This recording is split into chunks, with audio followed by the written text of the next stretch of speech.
मग पुढे काय झालं? तू म्हणालीस 2 वर्षांपूर्वी तुझं लग्न झालं होतं. 2 वर्ष तू त्याच वाड्यात होतीस? अर्जुनने विचारलं. 2 वर्ष? नाही, मला काहीच नीट लक्षात नाही. तिथं मी नक्की किती काळ होते? तिथं एक एक दिवस एखाद्या युगासारखा निघायचा. त्यात तिथं टीव्हीवर न्यूज चॅनल सोडून फक्त जुन्या सिरियलचे तेच भाग. नक्की बाहेर जगात काय घडत होतं याबद्दल काहीच कळत नव्हतं. 2 वर्ष झाले तुम्ही ऐकलं तसं? अर्जुनकडे बघत तिने विचारलं. हो, मी तर तसंच ऐकलेलं. असो, पुढे काय झालं? त्या घटनेनंतरचे 2 दिवस तर मी पूर्ण नैराश्यात आणि भीतीतच घालवले. राघव परत एकदा कंपनीच्या कामासाठी निघून गेला आणि अशातच सासूबाईंनी मला त्यांच्या खोलीत बोलावलं. रात्री का बोलावलं असेल या भीतीनेच मला काही सुचत नव्हतं. पाय थरथरत होते. मी तरीही त्यांच्या दुसऱ्या मजल्यावर असलेल्या खोलीत गेले. आत्या बसलेल्या त्यांच्या आराम खुर्चीवर, डोळे बंद होते. येऊ का? मी विचारलं. ये. मी आत गेले आणि त्यांच्या समोर उभी राहिले. त्यांची खोली विचित्रच होती.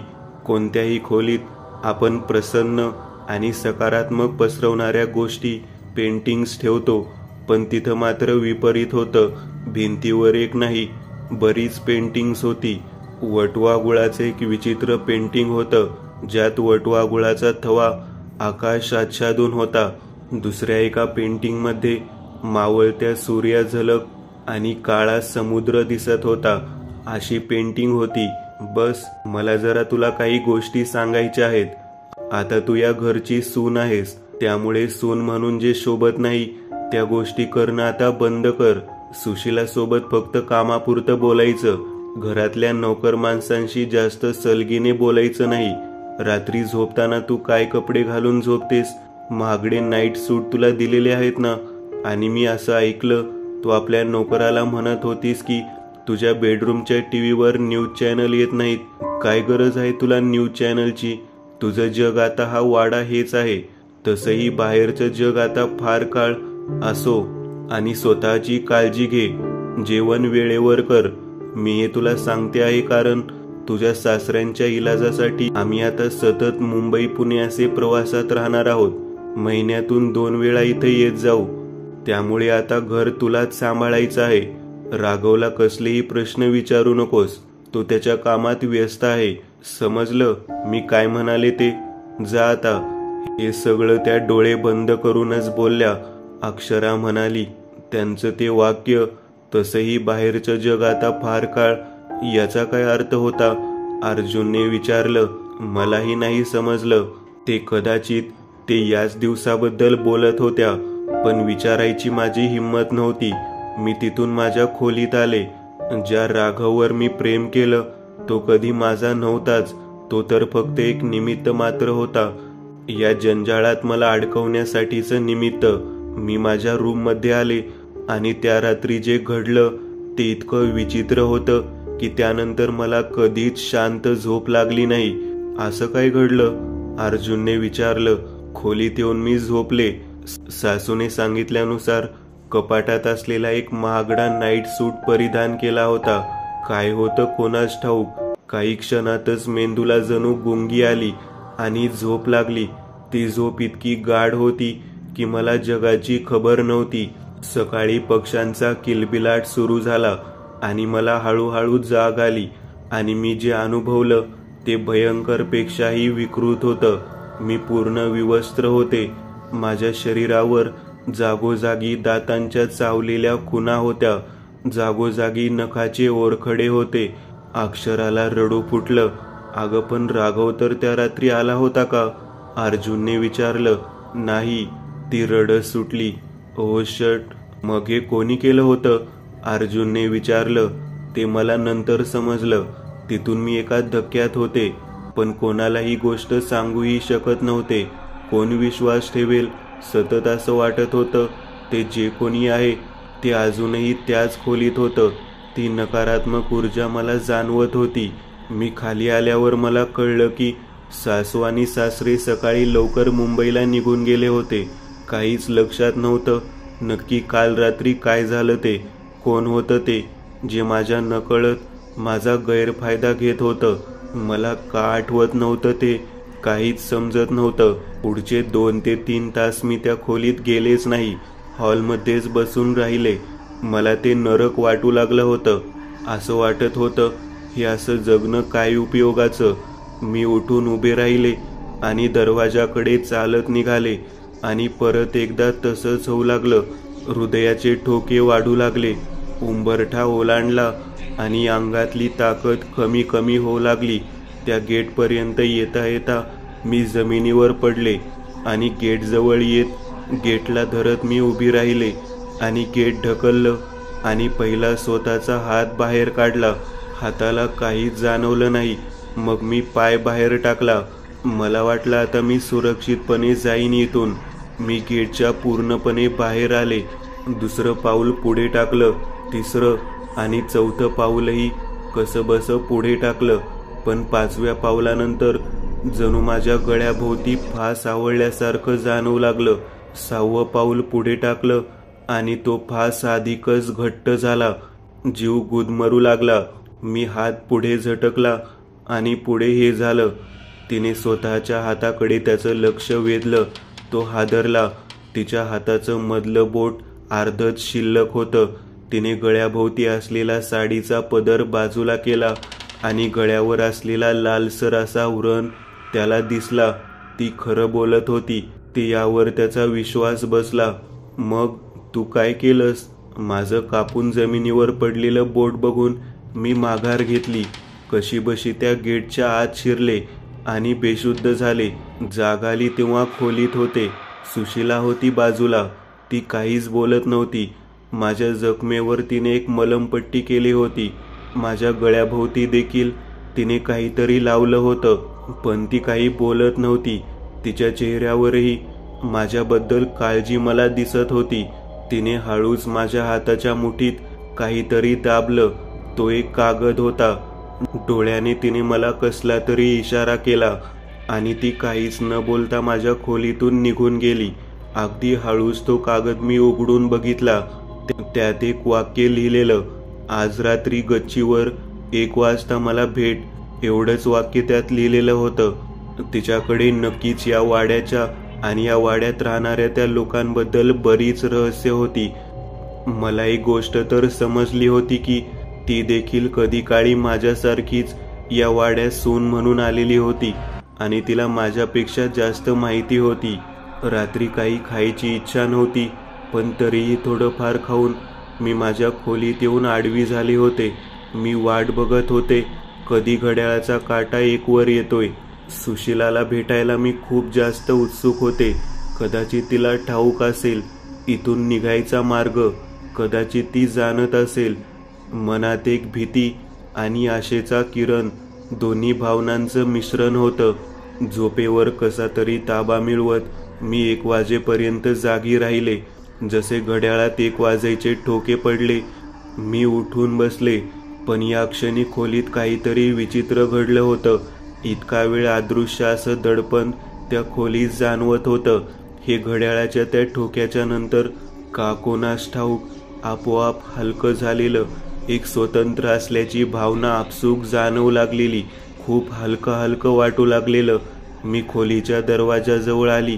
दार उघडून बाहेरचा अंदाज घेतला आणि बाहेर येत वर गच्चीकडे जाणाऱ्या जिन्याने आता गच्चीवर येऊन पोहोचले. ती आधीच येऊन तिथे भिंतीशी टेकून बसलेली. तिच्या चेहऱ्यावरही एक भीती जाणवत होती. सुशीला, मी तिच्या जवळ येत बोलू लागले. तिने हात ओढत मला खाली बसवलं. हळू बोल, आवाज करू नकोस. तिने मला शांत केलं. बरं, मला सांगशील हे नक्की काय आहे? या वाड्यात काय सुरू आहे सगळं? तेच सांगायला बोलावलं आहे मी. फार वेळ नाही आपल्याकडे. हा वाडा म्हणजे मृत्यूचा फेरा आहे. एक नरक आहे हे. मी पण इथं लग्न करून आलेले. रणजित सरनोबत त्याचं नाव होतं. आठवत पण नाही मला किती वर्ष झाली मला इथं. असं वाटतंय जणू काल परवाची गोष्ट आहे. सरनोबत घराण्याचा वंशज होता. सुमनबाईचा मोठा मुलगा. मला सुमनबाईंनी चिपळूणमध्ये एका लग्नात बघितलं होतं. आणि 2 दिवसातच मागणी घालायला माझ्या घरी आल्या. रणजित ही मला आवडला. आमचं लग्न झालं. माझे वडील एक साधे नोकरदार होते कचेरीत. घरी आई वडील आणि मी असा आमचा परिवार होता. लग्न झालं. अगदी सगळं तसंच घडत होतं जसं तुझ्या बाबतीत घडतंय. जसा तो राघव तुझ्याशी वागतोय तसाच हा रणजित माझ्याशी वागायचा. रात्री झोपेत माझ्या नकळत कोणीतरी माझा गैरफायदा घ्यायचं. हळूहळू मला समजू लागलं की या घरात आणखी कोणीतरी आहे ज्याच्याबद्दल आपण अनभिज्ञ आहोत. सुशिलाला काहीतरी जाणवलं. जणू कोणीतरी पायऱ्या चढून वर आल्यासारखं ती एकदम गप्प झाली आणि मला घेऊन गच्चीच्या अंधाऱ्या कोपऱ्यात लपली. गच्चीच्या दरवाजातून रंजना नावाची नोकरानी गच्चीवर आली. इकडे तिकडे बघत ती परत निघून गेली. सुशिला परत बोलू लागली, वाड्यात आणखी कोणीतरी आहे जो आपल्याला कधीच दिसला नाहीये. 24 तास तिन्ही त्रिकाल तो या वाड्यात भटकत आहे. ठराविक एक रात्र तो निवडतो आणि त्या रात्री या वाड्यात आलेल्या सुनेशी संबंध प्रस्थापित करतो. माझ्यासोबतही तसंच काहीसं घडत होतं. दर पौर्णिमेला आणि अवसेला रात्री हे घडायचं. तुझ्याही बाबतीत तसंच घडलं आहे ना? सुशिलाने मला विचारलं. सुशिलाच्या प्रश्नावर माझ्याकडे काहीच उत्तर नव्हतं. आपल्यासोबत संबंध ठेवणारा पुरुष हा आपला नवरा नक्कीच नव्हता. हा तोच सैतान आहे ज्याबद्दल मी बोलत आहे. लग्न झाल्यानंतर रणजित देखील 4-4 दिवस घरी यायचा नाही. सुमनबाई आणि तो म्हाताराही त्याच्या उपचाराचा बहाणा करून 15-15 दिवस गायब राहू लागले. ती यायचे फक्त अवसेला आणि पौर्णिमेच्या 1 दिवस आधी. ती रात्रही अशीच होती. पावसाळी. ढग दाटून आलेले. वीज चमकत होत्या. त्या रात्री सुमनबाई जरा जास्तच प्रेमाने बोलत होत्या. अवसेला आणि पौर्णिमेला त्या अशाच अगदी प्रेमाने बोलायच्या. जेवण करून मी खोलीत आले. रणजितला जाऊन आता 7 दिवस उलटले होते. मी झोपले. रात्री अचानक मला जाग आली. कशी ते काहीच समजलं नाही. पण मी जे बघितलं ते अकल्पनीय होतं. माझ्या शेजारी कोणीतरी आडवं पडून मला निहाळत होतं. ते चमकदार हिरवे डोळे मी आजवर विसरले नाही. रणजित तर आला नव्हता. मग हे कोण होतं हा विचार मन सुन्न करून गेला. नक्की कोण होतं ते हा प्रश्न मलाही पडला होता. पण तितक्यात ते पलंगावर झोपलेलं जे काही होतं ते उठून त्या अंधारात धावत दरवाजाकडे पळालं. त्याचं ते 2.5-3 फूट उंचीचं शरीर मला दिसलं होतं. काय होतं ते कोणास ठाऊक. मी किंचाळत उठून उभी राहिले. लाईट लावले. खोलीत कोणीच नव्हतं. दार घट्ट बंद करून घेतलं. ठरवलं की इथून उद्याच्या उद्या निघून जायचं. पण ते शक्य नव्हतं. दुसऱ्या दिवशी मला सकाळी जागच आली नाही. मला जाग आली ती थेट दुपारी. 2 वाजून गेले होते. मी उठून खाली आले. हॉलमध्ये कोणी नव्हतं. पण सासरेबुवांच्या खोलीतून हलके हलके आवाज येत होते. कोणीतरी देवऋषी आला होता. अलगदपणे मी त्या खोलीच्या जवळ पोहोचले. पत्रिका बघण्यात चूक झालीच कशी? ही ती नाहीये जी आपल्याला हवी होती. त्यांनी काल रात्री सांगितलं आम्हाला. ही आई नाही होऊ शकत कधी. सुमनबाई बोलत होती. मी तर तीच पत्रिका बघितली जी तुम्ही दिली होतीत. माझी काही चूक त्यात? तो माणूस म्हणाला. तिच्या आईबापाबद्दल कोणाला काही समजलं नाही ना? सुमनबाई म्हणाल्या आणि माझं काळीज धस झालं. माझ्या आईवडिलांचे यांनी काहीतरी वाईट केलं होतं. कदाचित त्यांना मारूनही टाकलं असेल. मी जीव वाचवायला तिथून लगेच वाड्याच्या बाहेर पळाले. पण या वाड्याची सीमारेषा मी ओलांडूच शकले नाही. कोणीतरी अदृश्य कवच आहे या वाड्याच्या भोवती. ते आपल्याला बाहेर निघू देत नाही. एकदा का आपण इथे आलो की आपण कायमच इथे कैद होऊन गेलो. आजवर मी कितीतरी वेळा हा प्रयत्न केला आहे. पण गेटपासून काही पावलं गेल्यावर एक फास आवळला जातो गळ्याभोवती. सुशिलाच्या गळ्याभोवती कितीतरी उरण उमटलेले होते. हातावर पायावर जागोजागी ओरबाडल्याच्या जखमा होत्या. सुमनताई म्हणाल्या की त्यांनी सांगितलं की तू कधी आई नाही होऊ शकणार. कोण आहे ते ज्यांच्याबद्दल सुमनबाई बोलत होत्या? मी विचारलं आणि सुशिलाच्या चेहऱ्यावर भीती उमटली. तो या घराण्याचा एक पूर्वज. कित्येक पिढ्या तो या वास्तूत राहतोय. तो मनुष्य नाही, पिशाचही नाही, तो त्याहीपेक्षा काहीतरी भयंकर असा आहे. हे जे सुरू आहे ते त्याच्याचसाठी सुरू आहे. नक्की काय रहस्य आहे याबद्दल मलाही अजून ठाऊक नाही. कितीतरी महिने, वर्ष मी हा त्रास भोगत राहिले. आत्महत्या करायचाही प्रयत्न केला, पण काही ना काही घडायचं आणि मी जिवंतच राहायचे. अचानक वृद्धत्व आल्यासारखं जाणवू लागलं आणि मला सांगण्यात आलं की आता या घरात नवीन सून येणार आहे. तू आता या घराची नोकर आहेस. आणि मग तू आलीस त्या रात्री हे सगळेजण तळघरात गेलेले. तो म्हातारा, सुमन आणि राघव. वाड्याच्या तळमजल्यावर एक खोली आहे. ज्या खोलीत जाणं वर्ज्य आहे त्या खोलीला एक जाडसर असं कुलूप आहे. त्या खोलीतून खाली तळघराकडे जाण्याचा रस्ता आहे. त्या तळघरातच सगळं रहस्य दडलेलं आहे. तिथं नक्कीच काहीतरी आहे. कदाचित वाड्याचा तो पूर्वज, तो याच तळघरात असावा. दर हौसेला आणि पौर्णिमेला हे लोक तळघरात जातात, एवढं मात्र नक्की. आणखी एक गोष्ट जी मी अनुभवली आणि म्हणूनच तुला यावेळी मी इथं बोलावलं. वर बघ, काल अमावस्या होती. पहाटे 4ला संपली. अमावस्या किंवा पौर्णिमेचा काळ संपल्यावर 21 तास त्याचा प्रभाव या वाड्यावर जाणवत राहतो.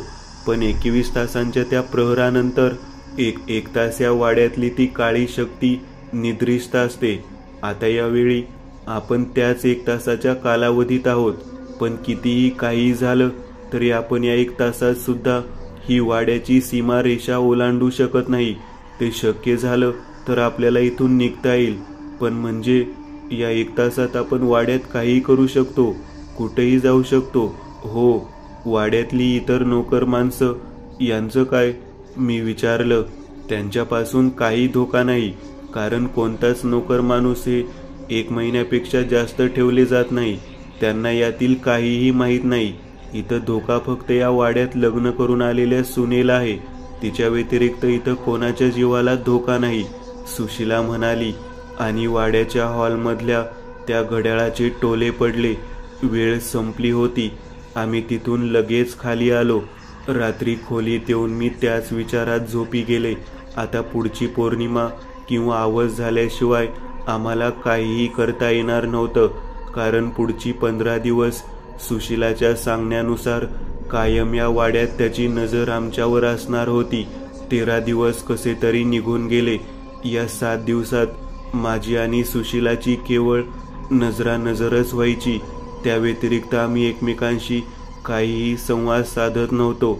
मनावर सतत एक भीतीचं दडपण असायचं. कायम असं वाटायचं की कोणीतरी आमच्या आजूबाजूला आहे.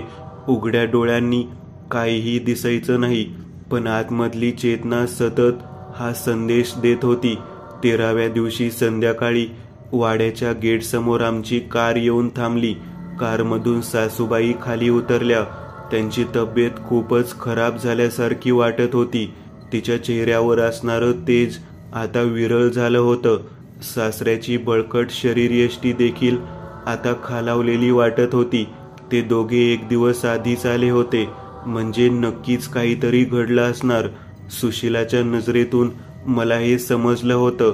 मी सासूला विचारायचं म्हणून विचारलं की तुमची तब्येत ठीक आहे ना? तिने मला नीट असं काही सांगितलं नाही. ती काहीही न खाता पिताच तिच्या खोलीत गेली आणि सासरा देखील त्याच्या खोलीत आपल्या व्हीलचेअरवर गेला. जेवण वगैरे करून मी माझ्या खोलीत आले. मध्यरात्र झालेली. मला झोप येत नव्हती. मी माझ्या खोलीच्या खिडकीशी येत खिडकी उघडली. बाहेरून येणारी थंड हवा खोलीत आली आणि जरा बरं वाटलं. पण खिडकी उघडल्यानंतर मला काही आवाजही ऐकू येऊ लागले. कोणाच्या तरी रडण्याचे ते आवाज होते. नीट लक्ष देऊन ऐकल्यावर समजलं तो रडण्याचा आवाज माझ्या सासूचा, म्हणजे सुमनबाईचा होता. तिची खोली माझ्या खोलीच्या अगदी वर होती. कदाचित तिच्या खोलीची खिडकी ही उघडी राहिली होती. रडत रडत ती काहीतरी बोलत होती. किती दिवस चालणार आहे हे? किती दिवस सहन करायचा आहे हा छळ आम्ही? काहीतरी झालेलं होतं तिला. मला वाटलंच होतं. तिचा तो निस्तेज, उदास चेहरा मला ते सांगत होता. मला राहवत नव्हतं.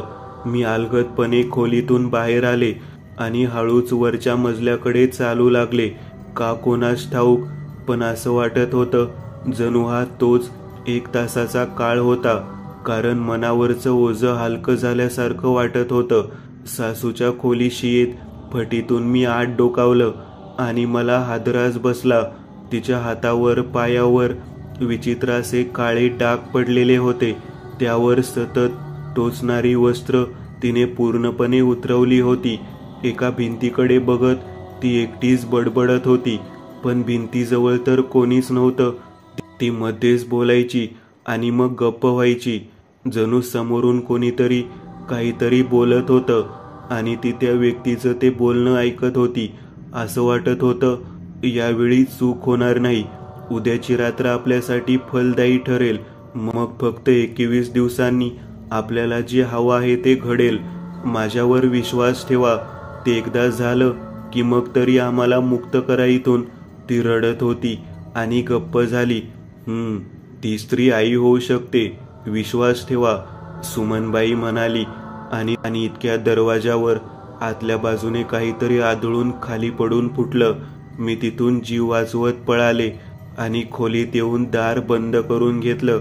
काही मिनिटांतच माझ्या खोलीच्या बाहेर कोणीतरी येऊन उभं राहिल्याचं मला स्पष्ट कळत होतं. पण मला नाही कळलं की हिच्या अंगभर ते काळे डाग कसले होते. हा कोणता तरी श्राप दिसतोय या खानदानाला. आणि ती जे म्हणत होती की ही मुलगी आई होऊ शकते, नक्कीच माझ्याबद्दल बोलत होती. मी आई झाले तर यांचा काय फायदा यात, पण मी आई होईन मलाच प्रश्न पडत होते. अचानक माझ्या खोलीचं दार वाजलं. माझ्या काळजात धस झालं. मी घाबरत घाबरत दाराशी आले. अगं मी आहे सुशिला, दार उघड. सुशिलाचा आवाज ऐकून मला जरा धीर आला. सुशिला खोलीत आली. काय ग, तू आत्ता इथं? अगं हे तर धोक्याचं आहे, मी विचारलं. अगं माझ्या वाड्यात काहीतरी विचित्र घडतंय, कायम जाणवणारे ते भयानक असं दडपणच जाणवणासं झालंय. काहीतरी विपरीत घडतंय. आता म्हाताऱ्याच्या खोलीतून कसले तरी आवाज येत होते. मी डोकावून खिडकीतून बघितलं. म्हातारा पलंगावर कणत पडला होता. अंगावर एकही कपडा नव्हता.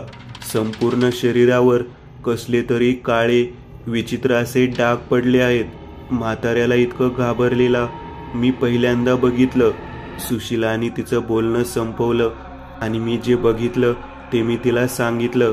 पण तिच्याकडे माझ्यापेक्षा जास्त महत्त्वाचं असं काहीतरी सांगण्यासारखं होतं आणि ती बोलू लागली. कदाचित म्हातारीला तिचं बोलणं कोणीतरी ऐकलं असेल असं वाटलं असेल, म्हणूनच म्हातारी देखील आता खाली आली होती. म्हाताऱ्याच्या खोलीत जाऊन ती काहीतरी बोलू लागली. मी ते चोरून ऐकलं. मला आता सगळं काही समजलं आहे.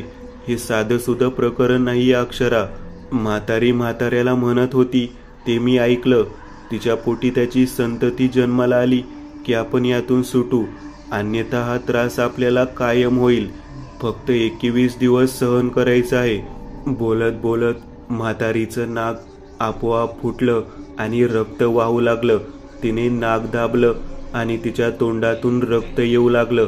पण ते करता करता कदाचित तिला असं वाटलं की खिडकीतून कोणीतरी काहीतरी ऐकतंय, म्हणून तिने खिडकी बंद करून घेतली. या घराण्याला कसला तरी श्राप आहे. तुझ्या आणि त्याच्या संबंधातून संतती जन्मणार. मला वाटते या संततीच्या जन्मानंतर कदाचित हा श्राप निघेल आणि मगच आपण इथून निघू शकू. बघ आता तूच वाचवू शकतेस आपल्याला, सुशिला म्हणाली. मी नाही करू शकत हे. एका पिशाच्या सोबतच्या संबंधातून जन्माला येणारी संतती मी जन्म देऊ तिला, हे कसं शक्य आहे? मी घाबरले होते. मग काय करणार आहेस? माझ्यासारखी इथेच अडकून राहणार आहेस वर्षानुवर्ष? सुशिला म्हणाली. विचार कर, उद्याचा दिवस आहे तुझ्याकडे, असं म्हणत ती निघून गेली. मी रात्रभर विचार करत राहिले, पण मला निर्णय घेता आलाच नाही. तसं मी कोणता निर्णय घेतला असता तरी त्याला काही अर्थ नव्हता, कारण रात्रीच्या अंधारात ते जे कोण होतं ते माझा गैरफायदा घेत होतंच. त्याला रोखणं शक्यही नव्हतं. आणि संततीचा प्रश्न होता तर आतापर्यंत मला दिवस जायला हवे होते, कारण तो अत्याचार मी सहन केलाच होता बऱ्याच वेळा. विचार करता करताच मला झोप लागली. दुसऱ्या दिवशी पौर्णिमा होती. दुपार सुरू होऊन ती पौर्णिमा रात्री 2ला संपणार होती. पौर्णिमेचा कालावधी संपला देखील. रात्र झाली. ते जे काही होतं ते कोणत्याही क्षणी माझ्या शरीरावर तुटून पडणार होता. मध्यरात्र झालेली. झोप यायला सुरुवात झाली होती. झोपेच्या शेवटच्या क्षणी माझ्या मनाने मी सुशिलाने सुचवलेली गोष्ट मान्य केली. माझी संमती मी दिली असंच म्हणा. मी झोपेत हरवून गेले. जाग आली ती सकाळी सकाळी. अंगावर एकही वस्त्र नव्हतं, पण आज अंगावर कोणती जखम, ओरखडे असं काहीच नव्हतं. माझ्या गर्भाशयात मला हालचाल जाणवत होती. काहीतरी घडणार होतं. मला वाटत होतं की काहीतरी होणार आहे. असं वाटत असताना अचानक मला मळमळू लागलं. उलटी होईल असं वाटत होतं, पण उलटी झालीच नाही. पण इतक्या लवकर, म्हणजे एकाच रात्रीत गर्भधारणा कशी शक्य आहे हेच कळत नव्हतं. नक्की काय होणार होतं